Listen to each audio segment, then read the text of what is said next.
Hello, my name is Stephen Ellis. I'm the Climate Programs Manager at Second Nature. I'll be going over the basics of how to navigate the reporting platform. First off, we want to go to reporting.secondnature.org.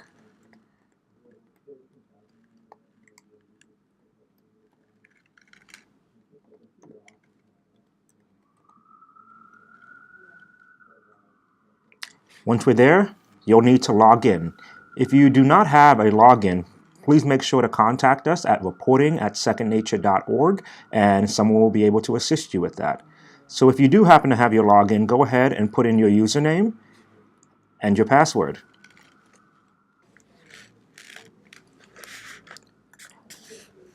Once you've logged into the reporting platform, you may receive an important message. Feel free to read it over, keep it, or just get rid of it. The first part that I want to show you is that if you happen to have access to the reporting platform, you'll land immediately on your dashboard. Your dashboard is where you'll see information about your institutions and the goals that you have set across all different types of scopes if you are part of one of our carbon or climate commitment. If you're a part of a resilience commitment, it may look a little bit different for you. In general, if you want to know what commitment your institution is a part of, you'll simply see this logo right here that tells you what commitment your institution has taken. As well as you'll see additional layers where we're discussing emissions over time, as well as information regarding membership ratings and the dues for your institution for the previous year.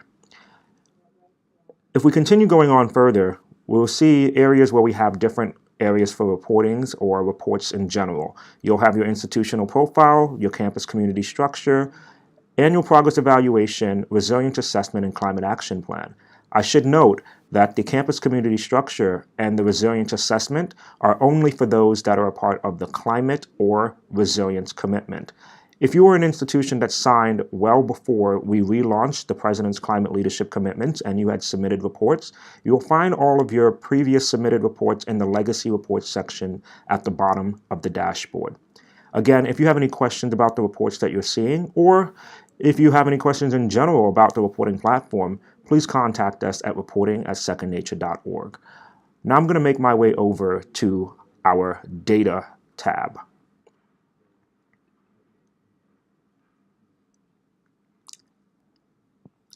In the Data tab, you'll be able to see all the institutions that are members of the President's Climate Leadership Commitments. What's interesting about this tab is you're able to filter based on commitments, based on location, Carnegie classifications, and more. As we wait for this data to load,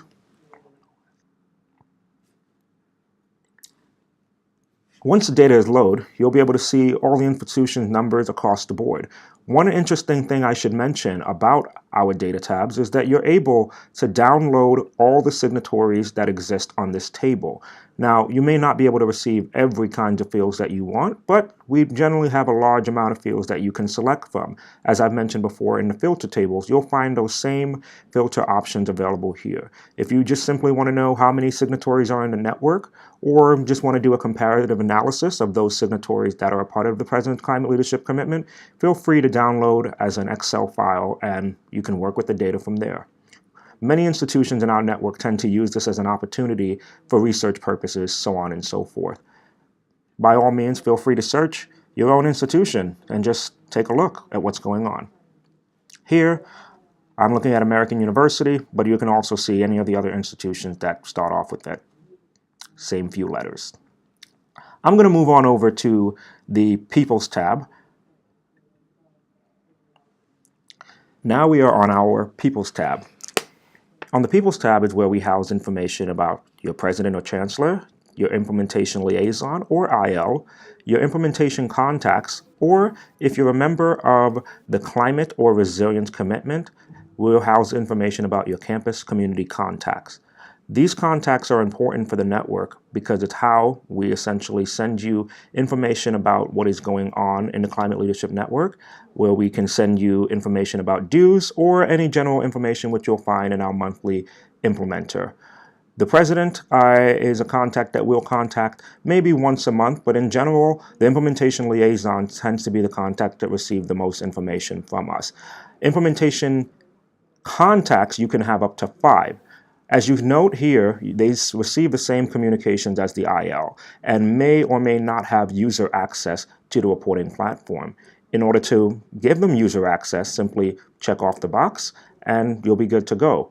One thing to note about our campus community contacts, they will receive information regarding anything related to the resilience component of the resilience or climate commitment. If you have any questions about these contacts or are having trouble trying to figure out where to place your contacts or simply have not gotten access after checking off this box, feel free to contact us at reporting@secondnature.org. Thank you.